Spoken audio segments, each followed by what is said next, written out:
Бұл көптен күткен Каратель сериалының жалғасы. Егер сіз бірінші бөлімін әлі көрмеген болсаңыз, міндетті түрде төмендегі сілтемеге өтіп қарап алыңыз. Фрэнк пен Эмманың алдарынан жалдамалы киллерлер шығып қалады. Бірақ Фрэнк саспай ол бандиттердің көзін құртады. Бұл оқиғадан бірнеше сағат бұрын Фрэнк бардың ішінде салқын сыра ішіп, жергілікті топтың әнін тыңдау үшін келген еді. Сол кезде бар сөресінің қасына Эмми келеді. Ол бірден неге Фрэнктің оған қарап отырғанын сұрайды. Алайда Фрэнк бұл сұраққа не деп жауап берерін білмейді. Осы сәтте екі жігіт Бетті өздерімен бірге ішімдік ішуге шақырады. Алайда Бет одан бас тартады. Сонда біреуі оның қолынан шап беріп ұстады. Фрэнк әйелді қорғап араша түседі. Әлгі жігіт ашуға мініп, саусағын Фрэнктің бетіне тақап, сес көрсете бастайды. Бірақ Фрэнк жеңіл түрде өзіне тиіспеуін ескертеді. Алқаштарды бардың күзетшісі Ринго қуып жіберді. Бет Фрэнкке алғыс айтып, оған бір бөтелке сыра сыйлайды. Сол кезде Эмми біреуге қоңырау шалады. Қазіргі уақытта Джон Пилигрим бір ер адамды тергеп жатыр. Бұл жігітке дәл сол сәтте Эмми қоңырау шалған болатын. Джон телефонның дауысын динамикке қояды. Эмми бұрын Фиона үшін жұмыс істеген, бірақ оны өлтіріп кеткен екен. Енді Эмми Джон іздеп жүрген бір фотосуреттерді беру үшін дәл осы барда кездесу ұйымдастырған. Эмми Джонның олардың сөйлесуін тыңдап отырғанын білмеді. Джон тергеп жатқан ер адамды сол жерде өлтіріп тастайды. Фрэнк Американы аралап жүргенін, бұл барға жай ғана аялдап соққанын айтады. Бет оған біраз уақыт қасында болуды ұсынады. Фрэнк келіседі. Ал Эмми ақшасыз қалғандықтан қонақ үйдегі бір бөлмені бұзып кіріп, ішінен есікті жауып алады. Кешкі көңілді кештен кейін Фрэнк өзінің өмірі туралы айтып береді, тіпті шын есімінде атайды. Бет неге ол өзін басқа есіммен таныстырғанын сұрайды, бәлкім ол қылмыскер шығар. Бірақ Фрэнк өзін қарапайым адам екенін айтып сендіреді. Өткен өмірі артта қалған еді. Енді ол жаңа өмір бастады. Десе де оның ойынан отбасы мен оларды өлтірген досының елестері кетпей қойды. Ты узнаешь о боли. Ты узнаешь об утрате. Таң атады. Фрэнк үйден шығып бара жатып, Беттің ұлын көреді. Баланың есімі Рекс. Бет Фрэнкті досым деп таныстырады. Фрэнк бірге дәмханаға баруды ұсынады. Рекс қуана келіседі. Вы же не собираетесь пожениться? По-моему, мы просто друзья. Таңғы астан кейін олар Фрэнктің көлігін қалдырған барға оралады. Дәл осы сәтте бөлмеден шыға бергенде Фрэнк Эммимен соқтығысып қалады. Қыз оны өзінің артынан аңдып жатыр деп айыптап, ашуланып кетіп қалады.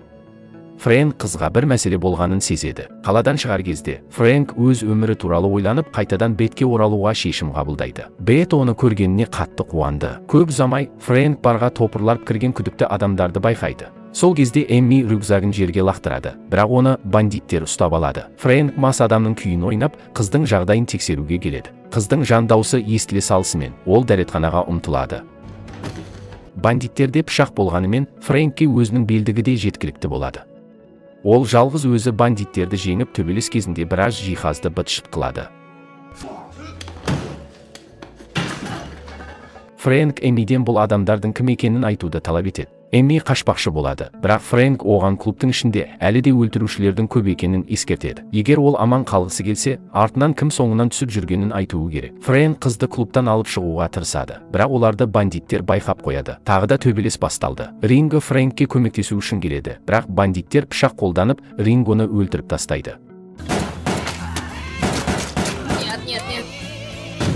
Бет мылтық шығарып, Фрэнкке көмек береді, бірақ өзі жараланады. Фрэнк мылтыққа ұмтылып, қалған қарсыластарды атып түсіреді. Ол Бетке алғашқы көмек көрсетіп, оны көлікке отырғызып, ауруханаға қарай асығады. Жол бойы бандиттер оларға тағы да кедергі жасайды, бірақ Фрэнк қаруымен оларды оңай тоқтатады. Эмми қашып кетуге әрекеттенді, бірақ Фрэнк оны қайтадан көлікке күштеп отырғызады. Біраз уақыттан соң олар ауруханаға жетеді. Бетті дәрігерлер алып кетті. Осы кезде Джон клубты қарап шығып, Фрэнктің жүзігін тауып алады. Осы қарбаласта Эмми рюкзагын клубта ұмытып кеткен екен. Бейнебақылау жазбаларын қарап шыққан соң, олар Эммиге кімнің көмектесіп жатқанын анықтайды. Фрэнк ауыр жарақат салдарынан есін жоғалта жаздайды. Эмми оған тоқтауды ұсынады, бірақ Фрэнк оған сенбейді. Себебі қыз тағы да қашпақшы болар деп күдіктенеді. Келесі күні олар мотель маңына тоқтайды. Фрэнк ақша беріп, Эммиге бөлме жалдап келуді сұрайды. Дебби қанға боялған ақшаны беріп жатқанын көріп таңырқайды, бірақ бәрібір бөлменің кілтін береді. Фрэнк денесінен оқты өз бетімен шығара алмай, Эммиден көмек сұрайды. Бірақ бірнеше минуттан кейін Эмми тағы қашып кетуге әрекет жасайды. Ақыры Фрэнк оны төсекке байлап қояды да өзі ұйықтап қалады. Осы уақытта Билли есін жинап, оған не болғанын еске түсіреді. Бірақ өзгелерге ештеңе есімде жоқ деп өтірік айтады. Бет әлпеті адам танымастай өзгергендіктен бетперде киюге мәжбүр болады. Дина Биллидің амнезияны тек сылтау етіп отырғанын біледі, бірақ дәрігер оған сеніп отыр. Дина шығып кеткенде, дәрігер Биллиді босатып, палата ішінде жүруге рұқсат береді. Беттің палатасына Джон келді. Ол Беттен бардағы ер адамның атын сұрайды, әйтпесе оның жақындарына қауіп төнетінін ескертеді. Бет әдейі Фрэнктің жалған есімін айтады. Джон бұл өтірікке сеніп қалды. Фрэнк оянып, Эмидің төсегінің алдына орындық қойып отырады. Ол қыздан тағы да не болып жатқанын сұрағысы келеді. Қыздың қалтасынан фотопленка тауып алды. Фрэнк өзіне өкпелі, себебі ол шындықты айтпайтын қызға көмектесуге бекер шешім қабылдағанын түсінеді. Бірер минуттан кейін Фрэнк Дебиге барып көрші бөлмені жалдамақшы болады. Қайтып келген соң, ол бөлменің қабырғасын бұзып, екі бөлмені біріктіреді. Дина Рафаэльмен кездеседі. Ол Биллидің бәрін есінде ұстап тұрғанын дәлелдеуге тырысады. Бірақ Рафаэль Динаға бұл істі ұмытуын сұрайды. Енді бұл іспен басқа арнайы қызмет айналысатын болды. Кешке қарай Фрэнк Матильді біреулердің аңдып жүргенін байқайды.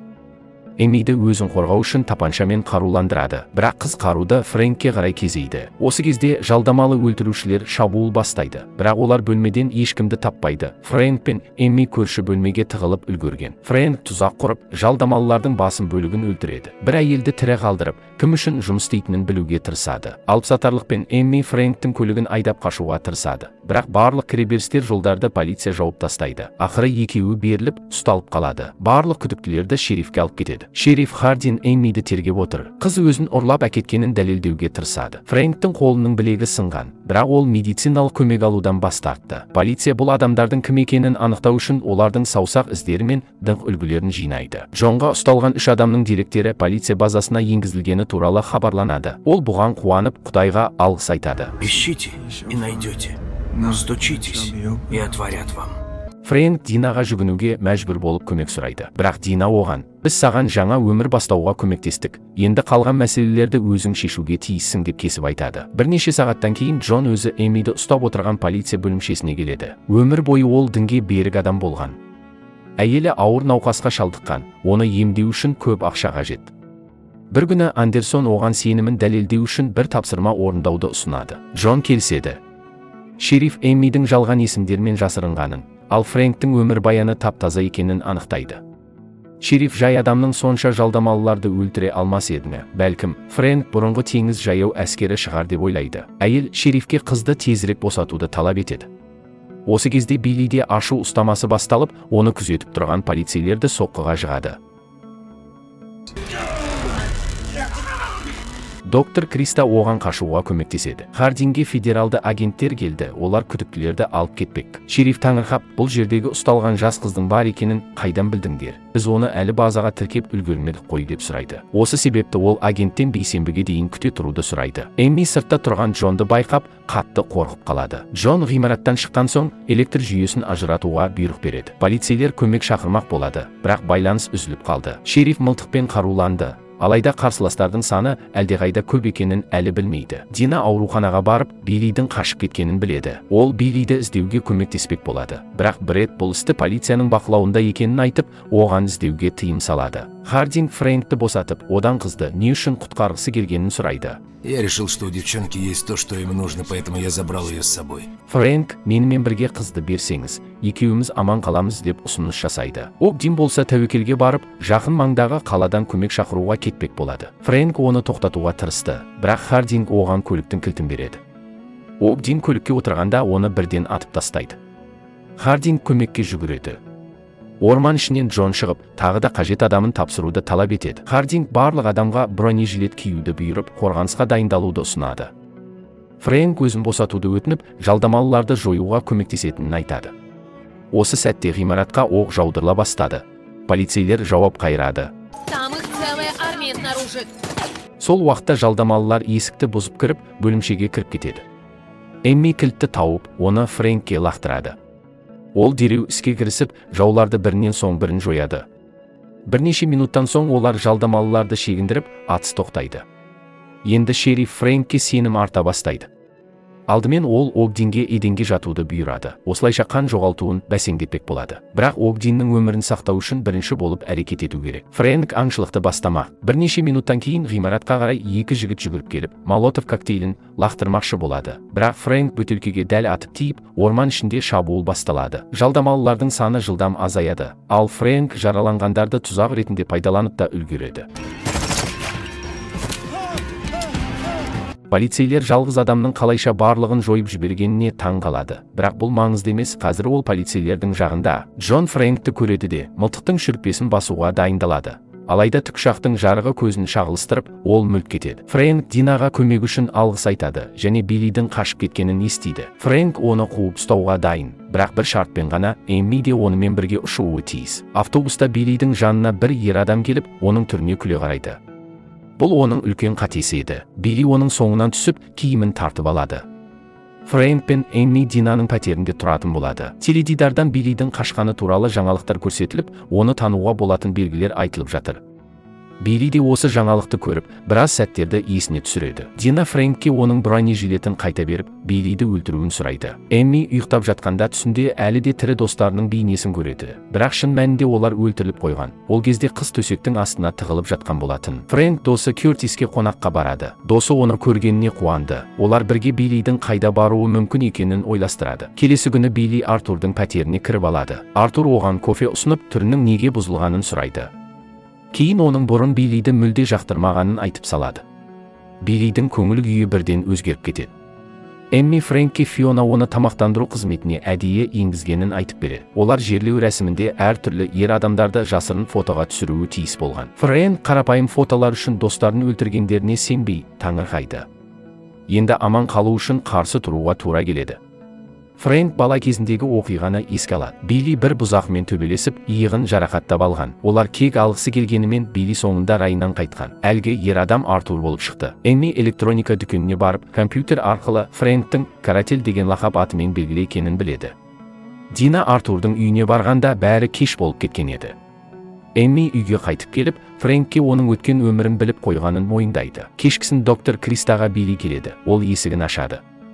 Криста оның өз үйін қалай тапқанын түсінбейді. Билли оны аңдығанын айтады. Криста оны ваннаға апарып қанын жуғызады. Сосын полицияға қоңырау шалмақшы болады. Бірақ Билли артынан келіп, мен өзімнің ең жақсы нұсқама қайта оралғым келеді дейді. Осы сөздерден кейін Криста полицияға қоңырау шалудан бас тартады. Кешке Эмми Фрэнкті көңілдендірмек болып, бірнеше сиқырлар көрсетеді. Выиграть можно, только не играя. С кем-то надо быть сдающим. Сосын Фрэнк қару сатушы Тюркке келеді. Оған орыс мафиясын қайдан табуға болатыны жөнінде ақпарат қажет. Тюрк, егер оларды өлтіргісі келсе, спорт залдан іздеу керек екенін айтады. Олар ол жерге қару алып кірмейді екен. Бірақ Фрэнк Тюрктен мафияға барып, Фрэнкте барлығы іздеп жүрген фотолар бар деп жеткізуін талап етеді. Криста Биллиге эмоцияларын бақылауды үйретуде. Жаңа күн туды. Дина Артурдың өлі табылғанын айтып беріп жатқанда, оны Эмми бөліп жіберіп, орыс мафиясымен есеп айырысуға көмектесуін өтінеді. Динаға Фрэнктің өзіне тым көп назар аудартып жатқаны ұнамайды. Осы уақытта Джонға Андерсон келеді. Ол Эмми қазір қайда жасырынғанын айтып береді. Жаңа күн басталады. Фрэнк орыс мафиясының спорт залын бақылауда. Сол жерге Тюрк кіріп, Кончевскийді шақыруды сұрайды. Бірақ оған Кончевскийдің өлтірілгенін айтады да, Тюркті қылқындыруға көшеді. Фрэнк үйге оралғанда үйдің астан-кестеңі шыққанын көреді. Эмми Динаның несие картасын ұрлап, азық-түлік сатып алғанын айтады. Біраз уақыттан соң Тюрк қоңырау шалады.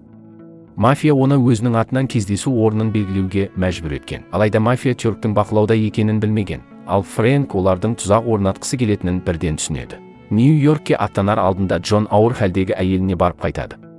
Әйелі оған тапсырманы орындап, дініне адал болуды уәде етеді, сонда ғана ол оны күтіп отырады. Таңертең Билли Кристаның үйінде сеанс өткізіп жатқанын байқайды. Оның үйіне өмірінің мәнін түсінгісі келген бұрынғы солдат келген екен. Бұл сол солдат Кертистің тобында да кездесулерге қатысып жүрген. Жиналыс біткен соң, солдат барға барып ішімдік ішпек болады.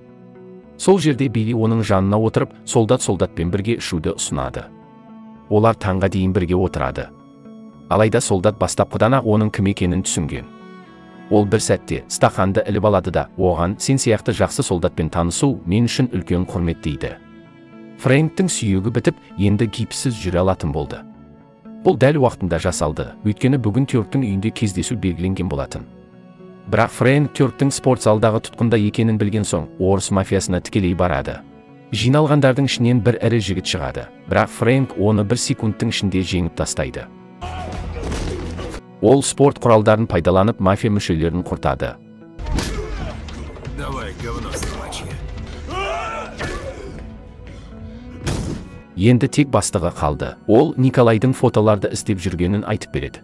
Фрэнк үйге оралған соң мафияның оларды емес, Николайдың іздеп жүргенін түсіндіреді.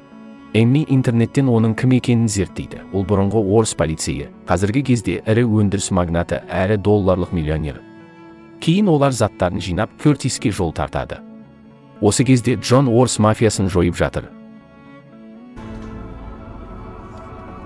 Фрэнк пен Эмми жерасты фотостудиясына еніп, фотопленкада не барын анықтауды ойлайды.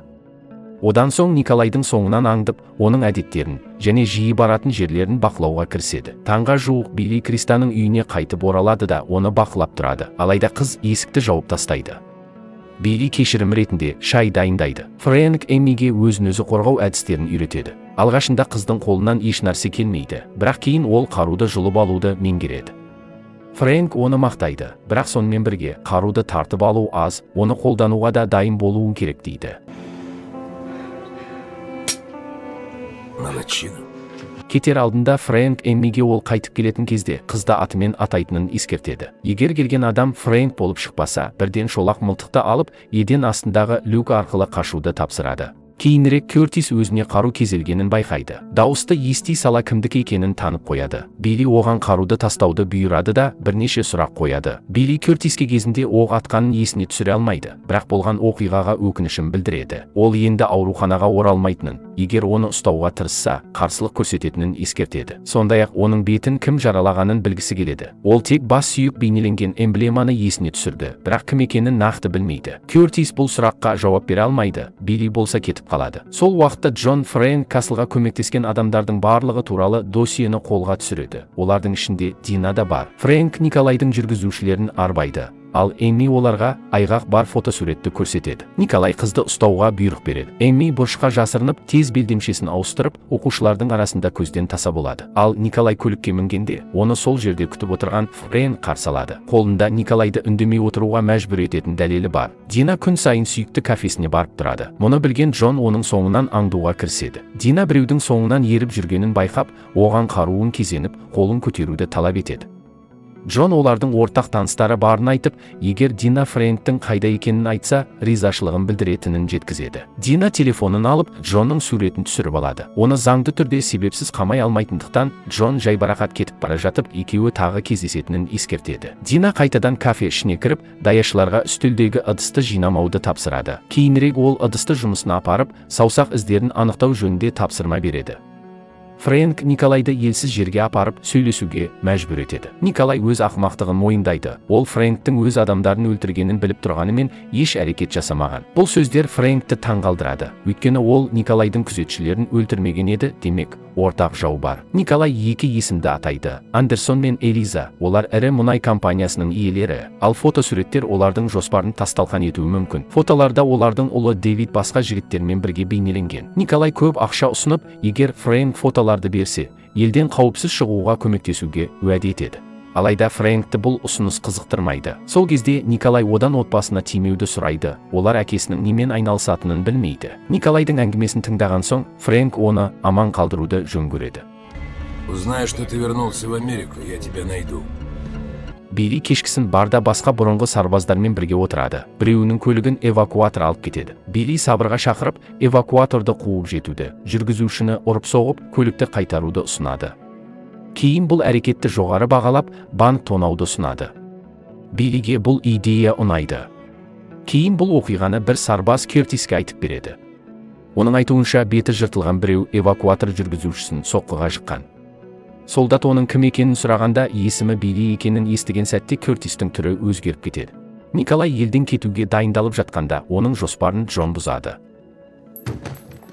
Кертис Фрэнк пен Динаға кездесуді белгілейді. Ол Биллидің қайда екенін білетінін айтып береді. Ол анық есінен айырылған. Егер полиция оны ұстауға тырысса, Билли бар күшін салып қарсылық көрсетеді. Фрэнк Динаның суретке түсірген жігітімен де айналысуға уәде береді. Бірақ Кертис бұл істі кейінге қалдыруды сұрайды. Әуелі Биллиді тоқтату керек. Алайда Дина енді оның өлімін қаламайтынын айтады. Оны түрмеге отырғызған дұрыс дейді. Фрэнк оның бұл сөздеріне сенбейді. Егер шынымен солай болса, Кертисті арнайы агенттер әлдеқашан тергеп жатқан болар еді. Кетер алдында Фрэнк Кертистен Биллидің мекен-жайын сұрайды. Келесі күні Билли өзін әлдеқайда жақсы сезіне бастайды. Оны қамауда ұстамағаны ұнайды. Тіпті жаңа достарды тапқан. Дегенмен аяқталмаған бір ісі бар екенін ұмытпайды. Сол кезде Дина кафеде болғандардың саусақ іздерін тексереді. Алайда бір ізді анықтау мүмкін болмайды. Тіпті суретте Джонды табуға көмектеспеді. Дина бұлай болуы мүмкін емес деп санайды. Біреу оның деректерін базадан әдейі өшірген. Билли өз тобымен болашақ қарақшылық шабуылды пысықтап жатыр. Жаттығу кезінде ашуын ұстай алмай серіктесін ұрып жібереді. Бірақ серіктесі бұған ренжімейді. Оларға тек әркімнің рөлін анықтайтын нақты жоспар жасау қалып тұр. Фрэнк пен Кертис түні бойы бардың маңында торуылдайды. Кертис Джейкті біледі, оның ерекше заттарға тәуелдігі бар. Олар сол зат сатылатын көшеге барады да Джейкті тауып алады. Фрэнк оны бір соққымен есінен тандырып, жауап алу үшін алып кетеді. Джейк Биллидің қайда екенін айтқысы келмейді. Фрэнк оны ұрып жіберуге мәжбүр болады. Джейк өзін байламағанда карательді оңай жеңер едім деп кіжінеді. Бұл Фрэнкті күлдіріп жіберді. Ол Джейктің қолын босатып, пышағын тастап кетеді. Джейк шабуыл жасайды, бірақ әп-сәтте жеңіледі. Фрэнк соңғы мүмкіндік беріп, Биллидің қайда жасырынғанын айтуын талап етеді. Дина бұған шыдай алмай тоқтатуды бұйырады. Ты себя не контролируешь. Так, не начинай. Біраз уақыттан соң Фрэнк қайта оралады, ал Джейк алдағы қарақшылық туралы айтып береді. 30 минуттан кейін Фрэнк қаруын алып, Биллидің тобы жасырынған ангарға кіреді. Бірақ онда ешкім болмай шығады. Олар қазірдің өзінде тонауға кірісіп кеткен еді. Билли Лилиан есімді қыздан қоймай есігін ашуды сұрайды. Бірақ Лилиан батылдық танытып, бас тартқан соң басқа қызметкер дабыл батырмасын басады. Банда ақшаны алып, бір тұтқынды өздерімен бірге алып кетеді. Сыртта оларды Фрэнк күтіп тұр еді. Ол карательдің эмблемасын киіп шыққанда Биллидің жүрегі зу ете түсті, қорқыныштан сілейіп қалады. Бандиттер оқ жаудырып, Биллиді көлікке сүйреп апарып қашып кетеді. Көлікпен қуу басталды. Билли бір сәтте көлікті тоқтатуды сұрайды. Ол Фрэнкті тосып, оған тұзақ құрмақшы болады. Фрэнктің тек бір-ақ оғы қалған еді. Ал Кертис снайперді қарусыздандырып, оның винтовкасын алып, Биллиді көздейді. Бірақ атуға қолы бармайды. Осы кезде полиция келіп жетіп, атыс басталады. Фрэнк осы сәтті пайдаланып қашып үлгереді. Биллидің бандасы оған оқ жаудырып, көлікке отыруына жағдай жасайды. Сержант Брэд Фрэнкті қуып жетіп, тығырыққа тірейді. Оның тапаншасын теуіп жіберіп, Фрэнкті тізерлетіп отырғызады. Кенеттен қасынан оқ ұшып өтеді. Кертис көмекке келді. Фрэнк пен Кертис қашып кеткен бағытты Брэд біліп қоймас үшін, Фрэнк оны есінен тандырады. Бандиттер ангарға қайта оралған соң, карательдің не себепті оларға келгенін ойлана бастады. Биллидің көз алдынан оның бет бейнесі өзгерген сәттер елестеп өтті. Сол мезетте ол тапаншасын суырып алып, екі ер адамды атып тастайды да, бүкіл ақшаны өзіне алып кетеді. Түнге қарай Билли Кристаға келеді. Криста оның өзін тастап кеткеніне ренжулі еді, бірақ соған қарамастан есікті ашып, үйге кіргізеді. Оның сөмкесінде не бар екенін сұрайды. Билли карательдің кім екенін білгенін айтады, бірақ досының неге оны өлтірмек болғанын түсіне алмайды. Бір нәрсе жасағандай сезіледі. Біраз әңгімеден соң олар бір-бірін құшақтап сүйіседі. Бірақ бірнеше сағат өткенде Билли Кристаның оны пайдаланып жүр деп айыптай бастайды. Бөлмедегі заттарды сындырады.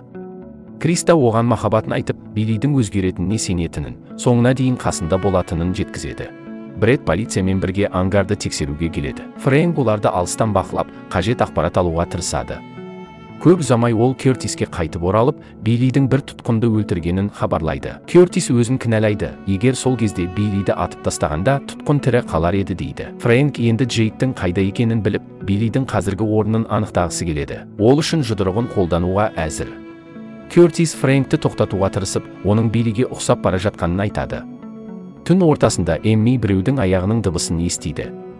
Фрэнктің үйге келгенде айтатын құпия сөзін ешкім айтпаған соң, Эмми дереу аңдып тұрған адамға шолақ мылтықпен атып жібереді.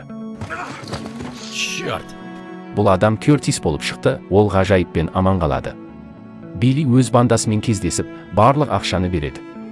Бірақ бұл ақша олардың деңгейі үшін тым аз екенін айтып, көбірек табыс табу үшін бірігуге, ал бұрынғы олжаны қару мен жаңа адамдарға жұмсауға ұсыныс жасайды. Мы больше не будем терпеть дерьма. Ни от кого. Осы уақытта Дина Кертиске келеді. Ол Бреттің оны іздеп жүргенін ескертіп кетеді. Таңертең Фрэнк үйге оралып, Динаны Билли мен Джон секілді адамдар ешқашан заңға бағынбайтынына сендірмек болады.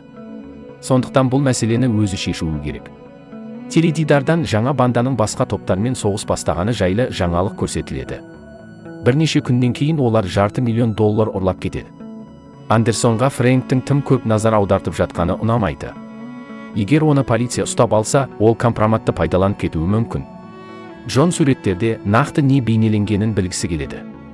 Андерсон бұл сұрақтан жалтарып, Джонға қаланың барлық жалдамалы қаскөйлерін Фрэнк пен оның тобына қарсы айдап салуды тапсырады. Ол Континентальға барып, $5 миллион береді. Тапсырмасы оларды тірідей ұстауы. Кертис Биллидің адамдары байланысатын желіні анықтайды. Фрэнк оларға тұзақ құрады, бірақ шайқаста ешкім тірі қалмайды. Черт! Алайда телефоннан бардағы бір даяшының суреті табылады. Керекті мекен-жайды анықтаған соң, Фрэнк даяшыны барып тергейді. Оны байқаған бандиттер $5 миллион тапқысы келеді. Бірақ бұл үлкен қателік болды. Эммиге қауіпсіз орында отыру ұнамайды, сол себепті тағы да қашып кетеді.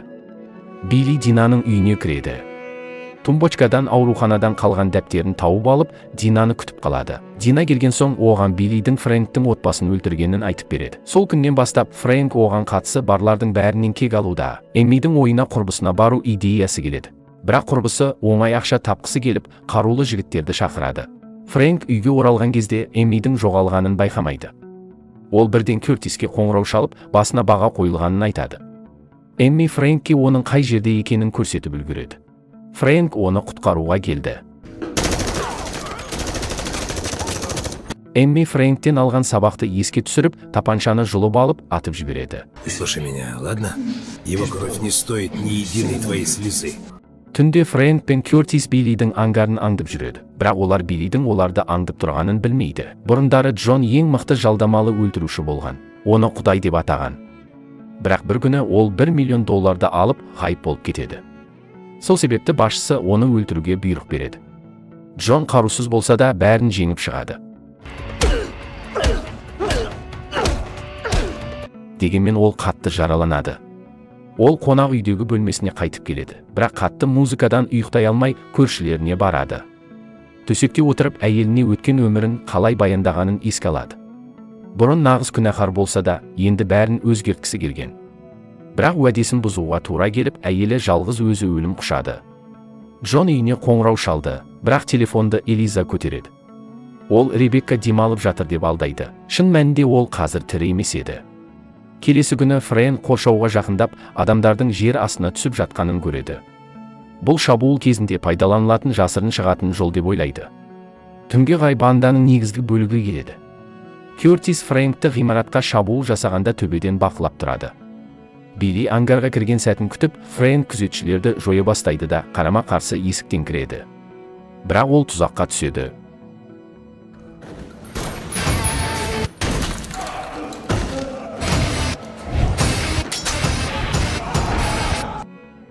Жаулар тым көп еді. Фрэнк жерге құлайды. Кенет оның екінші тынысы ашылып, жаңа күшпен бандиттерді қырып тастайды. Билли адамдарының артына тығылып, қабырғаға жасырынады. Фрэнк оқ жаудырып жүріп, бірнеше бейкүнә қыздарды қателесіп атып тастайды. Фрэнктің басты қағидасы бейбіт адамдарға тиіспеу еді. Сол үшін ол сілейіп қалып, полицияның келгенін күтеді. Кертис жалғыз оралуға мәжбүр болады. Эмми радионы қосып, Фрэнкті қай ауруханада ұстап отырғанын біледі. Оны құтқару керек, әйтпесе киллерлер келіп өлтіреді. Карен ауруханаға келеді, бірақ Фрэнк ес-түссіз жатыр. Бірнеше сағаттан кейін ол оянады. Фрэнк 3 қыздың өліміне кінәлі екенін айтып, Кареннің оған көмектесе алмайтынын түсіндіреді. Кареннен кейін Эмми келеді. Офицерге Фрэнкке медициналық тексеріс жүргізу керек екенін айтып сендіреді. Нағыз хакер әрі ұрлық маманы болғандықтан, Эмми оның кісенін ашқысы келеді. Шын мәнінде ангардағы қыздарды өлтірген Биллидің өзі болған. Ол әдейі Фрэнкті кінәлі сезінсін деп осылай істеген. Криста Биллиге бірге кетіп, жаңа өмір бастауды ұсынады.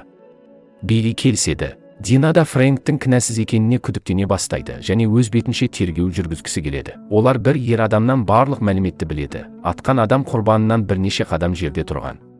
Дина бірден Фрэнктің қыздардың өліміне қатысы жоқ екенін түсінеді. Сол уақытта Джонның есігін қағады. Есікті ашқан кезде ол Элизаны көреді. Элиза амалсыздан Ребекканың қаза тапқанын айтуға мәжбүр болады. Джон оған сене алмайды, өйткені Ребекка оны қайта оралуға шақырған болатын. Ал Фрэнктің палатасына бір полицей кіреді. Ол $5 миллион сыйақы жайлы біледі. Фрэнк өлуге дайын еді, бірақ дәл сол кезде Эмми көмекке келеді. Фрэнк қызды құтқармақ болады, бірақ қолы кереуетке таңылған.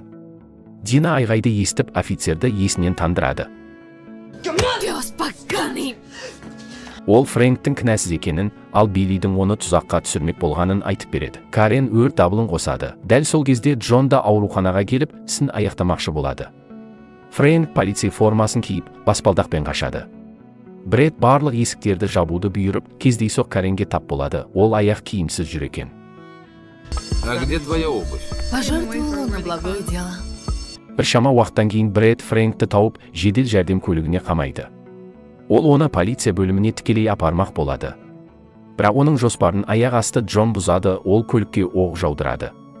Фрэнк Брэдтен кілтті беруді сұрайды, әйтпесе екеуі де өледі. Брэд қарсы шығып, екеуі көпірден құлап кетеді. Сол сәтте Дина көлігімен Джонды қағып өтті, бірақ ол бәрібір қашып құтылады. Фрэнк кілтті алып, кісенін ашады. Ол машинаның асты бензинге толып жатқанын байқап, бірден Брэдке қайта оралады. Брэд Фрэнктің көмегіне алғыс айтып, оны босатады. Кейінірек Фрэнк Андерсонның ұлы Дэвидке барады. Ол оны барлық кісі өлтірулерге кінәлайды, бірақ Дэвид ештеңе түсінбейтінін айтады. Осы уақытта Джон Эммидің үйін табады, бірақ ішінде тек Кертис қалған. Джон оған диванға отыруды бұйырып, артық қимыл жасамауын ескертеді. Джон оған зиян тигізгісі келмейді, бірақ уақыты шектеулі. Оған Фрэнк пен қыздың қайда екенін білу керек. Кертис Фрэнкті білмейтінін айтады. Джон кастетін шығарады, бірақ оны Эмми тоқтатады. Кертис дереу шабуыл жасайды. Эмми мылтықты алып, Джонды жаралайды. Кертис Джонды ұрып, Эммиге қашуды бұйырады. Джон бірнеше соққы жасап, Кертисті есінен тандырды. Биллидің бандасы түгел жиналып, Фрэнкпен есеп айырыспақ болады. Бірақ Билли оларға ақшаны алып, кету керек екенін айтады. Қоштасар сәтте әрқайсысына жаңа төлқұжат береді. Фрэнк үйге оралғанда люктің ашық тұрғанын көреді. Джон Кертисті тірі қалдырған. Фрэнк Эммиге қоңырау шалмақ болады, бірақ ол телефонды қашқанда жоғалтып алған еді. Содан соң Фрэнк Дэвидті тергей бастайды. Жақсы ойлансын деп оған компромат көрсетеді. Бірақ Дэвид бәрібір ештеңе білмейтінін айтып, бәлкім оның ата-аналарының бұл іске қатысы бар шығар дейді. Фрэнк Дэвидтің шындықты айтып тұрғанын түсінеді. Оның ата-анасына қоңырау шалуды сұрайды. Ата-анасы Фрэнкке қоқан-лоққы жасай бастайды, бірақ олар әңгіменің жазылып жатқанынан бейхабар еді. Фрэнк Эмми мен Дэвидті айырбастап алуды ұсынады. Осы уақытта Джон қонақ үйге оралды. Ол Эммидің багаж бөлімінде тығылып отырғанын білмейді. Эмми мылтықты алып, Джонды іздеуге шығады. Есікті қағып жүріп, Джонның қай бөлмеде тұратынын анықтайды. Ал Дина Кристаға келеді, оған Биллидің сөйлеген сөздері Кристаның жиі айтатын сөздеріне ұқсап кеткені күдік тудырған еді. Криста ваннаға кеткенде, Дина Биллидің дәптерін тауып, қаруын дайындайды. Кенеттен Криста оған тап береді. Екеуінің арасында төбелес басталып, Дина оны терезеден итеріп жібереді. Динаның соңғы көргені қолында гүл шоғы бар Билли еді. Ол бірден үйге кіріп, оқ жаудырады. Дина диванның артына тығылады. Оның қаруды қайта оқтап жатқанын күтеді де, орнынан атып тұрып, Биллиге оқ тигізеді. Дегенмен Биллидің күші әлі де бар еді, ол Динаны тұншықтыра бастайды. Біраз уақыттан кейін Дина есін жияды. Криста да аман қалған. Эммиден хабарлама келген соң, Кертис Фрэнкке Джонның нөмірін көрсетеді. Фрэнк пен Джонның арасында атыс басталады.